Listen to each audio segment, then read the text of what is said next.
ఈ మధ్య నేను ఒక కార్యక్రమానికి వెళ్ళాను. చాలామంది మిత్రులు తెలిసిన వారు కలిశారు. దాదాపు ఒక 2 గంటలకు పైగా ఉన్నాను. ఆ మిత్రులు రకరకాల అభిప్రాయాలు ఉన్నవారు, రకరకాల విశ్వాసాలు ఉన్నవారు అందులో ఉన్నారు. ఓ మిత్రుడు వచ్చి, ఏమనుకోకు మిత్రమా, ఈ మధ్య నీవు వైఎస్ఆర్ కాంగ్రెస్కి అనుకూలంగా మాట్లాడుతున్నావు, జగన్ సపోర్ట్ చేస్తున్నావు, ఎందుకో ఇది మాకు బాగా అనిపించడం లేదు అన్నాడు. ఆయన వెళ్ళిన అర్ధ గంటకు ఇంకో అతను వచ్చాడు. ఏ మిత్రమా, పూర్తిగా చంద్రబాబు నాయుడు మనిషి అయ్యావు అన్నాడు. కొంతసేపటికి ఏం ఇలా కాంగ్రెస్కు సపోర్ట్గా మాట్లాడుతున్నావు అని ఇంకో అతను వ్యాఖ్యానించాడు. ఇంకో మిత్రుడు వచ్చి, ఈ వామపక్ష మిత్రుడు వచ్చి, నీవు బీజేపీకి అనుకూలంగా వీడియోలు పెడుతున్నావు అంటూ ఉదాహరణలు కూడా ఇచ్చాడు. సో కిషన్ రెడ్డి కేంద్ర మంత్రి అయినప్పుడు చాలా మాట్లాడావు, మోడీ విదేశాంగ విధానం ఉక్రెయిన్ వార్ విషయంలో చాలా అనుకూలంగా మాట్లాడావు మోడీని మెచ్చుకుంటూ అని, ఏం బీజేపీ వైపు ఎప్పుడు మారావన్నాడు. ఇక సహజంగానే కింద ఈయన కమ్యూనిస్టు అని అలా మాట్లాడేవారు ఉన్నారు. ఇక కామెంట్లు చూస్తే కొంతమంది ఈయన కేసీఆర్ మనిషి, టీఆర్ఎస్ మనిషి, బీఆర్ఎస్ మనిషి అని అంటాడు. సో నాకు అర్థం కాలేదు నేను ఎవరిని. నాకు ఐడెంటిటీ క్రైసిస్ వచ్చింది, అస్తిత్వ సంక్షోభం. నేను మరి జగన్ మద్దతుదారున్నా, చంద్రబాబు నాయుడు మద్దతుదారున్నా, నేను కమ్యూనిస్ట్నా, నేను కాషాయ భావాలు ఉన్నవాన్నా, నేను కాంగ్రెస్ వాదినా లేకుంటే కేసీఆర్ మనిషినా, నాకే తెలియదు. సో కింద మీరు కామెంట్ చూడండి, ఇవన్నీ ఉంటాయి, ఎన్ని రకాల కామెంట్. ఈ మధ్య ఇంకో ఆసక్తికరమైన కామెంట్ చేశాను.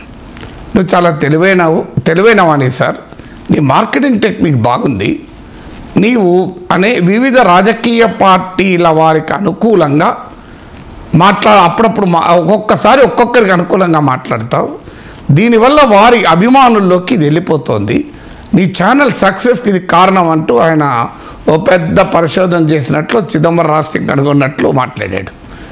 సో అది ఇంకో స్టేజ్కి వెళ్ళిపోయింది. సో నాకు అప్పుడు కూర్చొని ఆలోచించాను, ఏంటి నేను మాట్లాడేది ఒకటి, నాకు నచ్చింది, నేను నమ్మింది, నేను నిజమని అనుకున్నది, నా అధ్యయనం ఆధారంగా, నా పరిశీలన ఆధారంగా, పరిశోధన ఆధారంగా నేను మాట్లాడతాను. చాలా మట్టుకు ఆథెంటిక్ సోర్సెస్ను, కాన్ఫ్లిక్టింగ్ సోర్సెస్, భిన్నమైనటువంటి సోర్సెస్ను ఆధారంగా చేసుకొని మాట్లాడుతుంటాను. అవకాశం వస్తే అధికారిక సోర్సెస్ని బేస్ చేసుకుంటాను. ఇప్పుడు ఎకానమీ అనుకోండి, Reserve Bank of India data, finance ministry data, లేదంటే independent agencies and centre for monitoring Indian economy data మాట్లాడతాను. రాజ్యాంగం అనుకోండి, live law, bar and bench లాంటి వెబ్సైట్స్ చూసి, లేదంటే సుప్రీంకోర్టు వెబ్సైట్కి వెళ్ళి మాట్లాడుతుంటాను. సో నాకు అవకాశం ఉన్న మేరకు నేను నిజమని నమ్మింది, సత్యమని భావించింది చెప్పే ప్రయత్నం చేస్తాను. సో ఇది నేను చేస్తున్న, మరి ఇంతమందికి ఇన్ని రకాలుగా ఎందుకు కనబడుతున్నాను అని నాకే అర్థం కాలేదు. అప్పుడు సైకాలజీలో ఒక ఆసక్తికరమైన సబ్జెక్టు గుర్తొచ్చింది, దాన్నే రాషమాన్ ఎఫెక్ట్ అంటారు. సో నేను కూడా రాషమాన్ ఎఫెక్ట్ బాధితుడిని. సో రాషమాన్ ఎఫెక్ట్ అంటే ఏంటంటే, 1950లో జపనీస్ ఫిలిం, ఇది ప్రపంచ ప్రఖ్యాత జపనీస్ సినిమా పర్సనాలిటీ అయినటువంటి అకీరా కురోసావా నిర్మించినటువంటి very prominent popular award winning film ఇది. సో రాషమాన్ ఎఫెక్ట్ అంటే, ఇది రాషమాన్ అంటే జపనీస్ భాషలో డిస్ప్యూట్, భిన్నమైన అని అర్థం. సో ఈ రాషమాన్ ఎఫెక్ట్ అనేది ఆ సినిమా ఆధారంగా, రాషమాన్ అనే సినిమా ఆధారంగా ఇది వచ్చింది. అసలు అందులో ఏంటి అంటే, ఆ సినిమాలో actually it's based on a short story, అంతకుముందు రాసిన ఒక కథ ఆధారంగా. సో ఈ రాషమాన్ సినిమాలో ఏంటంటే, ఒక వుడ్ కట్టర్, ఒక కట్టెలు కొట్టుకునే వ్యక్తి, ఆయన భార్య అడవిలో వెళ్తే వారి హత్య జరుగుతుంది. ఐ విట్నెస్ను విచారిస్తుంటే 4 సాక్షులు, మేము చూసామని చెప్పిన 4 సాక్షులు 4 రకాలుగా చెప్తారు. వారు కావాలని ఎవరు అబద్ధం ఆడరు, వాళ్ళు నమ్మిందే వాళ్ళు చెప్పారు. వాళ్ళ దృష్టికోణం నుంచి చెప్పారు. ఆ భిన్నమైన దృక్కోణాలు అంటే ఒకే ఈవెంట్, ఒకే సంఘటన మనము చూసేది ఒకటైనా అది భిన్నమైన వ్యక్తులకు భిన్న రకాలుగా భావన కలుగుతుంది. అంటే event May be the same, reality may be the same, వాస్తవం ఒకటే ఉండొచ్చు, కానీ దాన్ని చెప్పేవారు వారి వారి పాయింట్ ఆఫ్ వ్యూ నుంచి, వారి వారి పర్స్పెక్టివ్ నుంచి చెప్తూ ఉంటారు. ఈ మధ్య దంపతులు నా దగ్గరికి వచ్చారు, తెలిసిన వారు. వారి ఇంట్లో ఏదో కుటుంబంలో గొడవలు అవుతున్నాయి, మీరేమైనా కాస్తంత స్వాంతన చేకూర్చి పరిష్కరిస్తారేమో అని నా దగ్గరికి వచ్చారు. నేను ముందు మాట్లాడకుండా ఇద్దరి వర్షన్స్ విన్నాను. ఇంట్రెస్టింగ్ నా ఎక్స్పీరియన్స్ ఏంటి, ఇద్దరు పూర్తి భిన్నమైన వర్షన్ చెప్పారు. ఇద్దరు వర్షన్స్లో కూడా సేమ్ ఈవెంట్, ఒకే పరిణామం, ఒక అంశం పైన గొడవైంది. ఎందుకు గొడవైంది అన్నప్పుడు ఇద్దరు వ్యక్తులు రెండు రకాలుగా చెప్పారు. సో ఒకే అంశము కానీ ఒకే రియాలిటీ, కానీ ఇద్దరు డిఫరెంట్ పర్స్పెక్టివ్ ఇచ్చారు. వారి వారి పాయింట్ ఆఫ్ వ్యూ నుంచి మాత్రమే వారు చూశారు.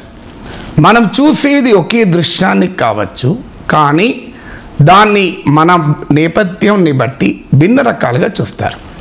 అంటే అర్థం ఏంటి, దీన్నే కమ్యూనికేషన్ సైకాలజీలో selective exposure, selective perception, selective retention అంటారు. మనము అన్నీ చూడము. ఇప్పుడు ఒక పేపర్ తీస్తే అన్ని వార్తలు చూడము, కొన్ని వార్తలే చదువుతాం, మనకు కావాల్సిన వార్తలే చదువుతాం. కొంతమంది స్పోర్ట్సే చూస్తారు, కొంతమంది సినిమా చూస్తారు, నాలంటోడు ఎకనామీ చూస్తాడు, ఇంకోటి చూస్తారు. చూసిన వాటికి డిఫరెంట్గా అర్థం చేసుకుంటారు, అందరూ ఒకే రకంగా అర్థం చేసుకోరు. రూపాయి పతనం అయితే ఎక్స్పోర్టర్స్ అనుకోండి, నాకు లాభం, చాలా మంచి అడ్వాంటేజ్.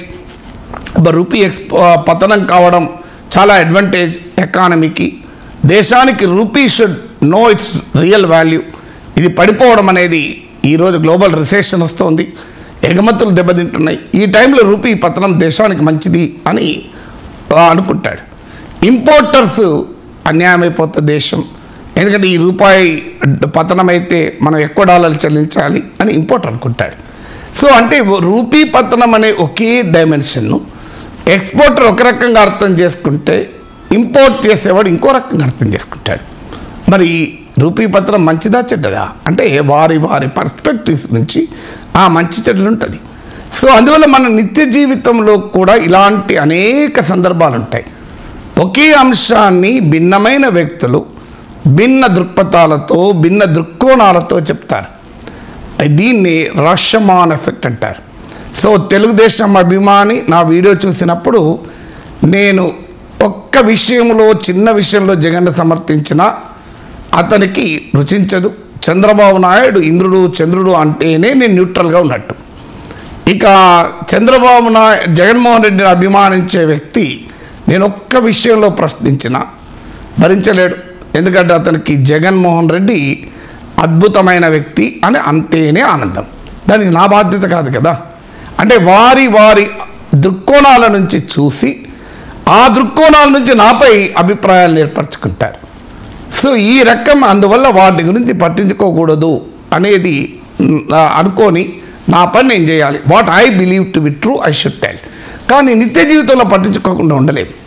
అందువల్ల మీకు ఎవరి గురించి అయినా ఒక విషయం చెప్పినప్పుడు, ఒక వ్యక్తి గురించి కానీ, ఒక ఈవెంట్ గురించి కానీ, ఒక వివాదం గురించి కానీ, ఒక ఇష్యూ గురించి కానీ మీ దగ్గరికి వచ్చి చెప్పినప్పుడు మీరు వెంటనే కంక్లూజన్కి రావద్దు. చాలా సందర్భాల్లో తల్లులు చేస్తుంటాం, చూస్తుంటాం. బిడ్డ వచ్చి చెప్తాడు, అమ్మా నన్ను పక్కింటి వాడు తిట్టాడమ్మా అంటాడు. వెంటనే ఆ తల్లి యుద్ధానికి పోతుంది పక్కింటి ఆవిడ మీదికి. ఏంటి మీ వాడిని కంట్రోల్లో పెట్టుకోడు, మీ వాడు ఏమనుకుంటాను, మీరే పిల్లల పెంపకం తెలవాలి మీకు అని పోతారు. కానీ ఆ తల్లి అర్థం కాదు, నా బిడ్డ చెప్పిందే రైట్ అనుకుంటుంది, ఎందుకంటే బిడ్డ మీద ప్రేమ. కానీ ఆ బిడ్డ తప్పు చెప్పచ్చు వర్షన్. కానీ అందుకే ఒక్క సెకండ్ ఆలోచించి ఆ బిడ్డను కూడా పిలిచి, పక్కింటి బిడ్డను పిలిచి, నాన్న ఏమైంది, మీరు ఎందుకు కొట్లాడుకున్నారు, అప్పుడు వాడి వర్షన్ కూడా మీకు తెలుస్తుంది. రెండు వర్షన్లు తెలిసాక మీ బిడ్డది రైటా వాడి బిడ్డది రైటా తేల్చుకోండి. కావాలనుకుంటే మీ బిడ్డ తప్పని తేల్చినప్పుడు వాని పక్కింటి వాడు ముందట వీన్ని ఏమనకుండా కనీసం యుద్ధానికి పోకుండా ఉన్నా చాలు. సో అందువల్ల మనకు అర్థం కావాల్సింది ట్రుత్ అనేది ఒకటే ఉండొచ్చు, కానీ దాన్ని చూసేవారి దృక్కోణాల బట్టి దాని వివరణ వ్యాఖ్యానము మారిపోతుంది. అందువల్ల మన నిజ జీవితానికి రోషమాన్ ఎఫెక్ట్ను అన్వయించుకునేటప్పుడు మనము జాగ్రత్త పడాల్సింది ఏంటి అంటే, we should know what that a reality may be the same, there may be different ways of looking at the reality. అందుకొరకు ఒక అంశం పైన అవగాహనకు వచ్చే ముందు, అంచనాకు వచ్చే ముందు మీకు నచ్చిన వ్యక్తి చెప్పాడని నమ్మకండి. ఈవెన్ నాగేశ్వర్ చెప్పినా నమ్మకండి. ఇది నిజమా కాదా మీరు అధ్యయనం చేయండి. సో నేను ఒక అంశం పైన మాట్లాడాలనుకుంటే ఆ అంశానికి సంబంధించిన భిన్నమైన దృక్పథాలతో రాసేవారి వ్యాసాలు, వ్యూ పాయింట్ చదివి నా సొంత అభిప్రాయానికి వస్తాను. అందువల్ల మీరు కూడా ఒక అంశం పైన ఎవరో ఏదో చెప్పారని, వాట్సాప్లో వచ్చిందని, ఫేస్బుక్లో పోస్ట్ అయిందని, తెలిసినవాడు అన్నాడని, నచ్చినవాడు చెప్పాడని నమ్మకండి. అన్ని రకాల అభిప్రాయాలు విని మీ అభిప్రాయానికి రండి. అప్పుడు మీరు ఈ రోషమాన్ ఎఫెక్ట్ ప్రభావం నుంచి బయటపడతారు.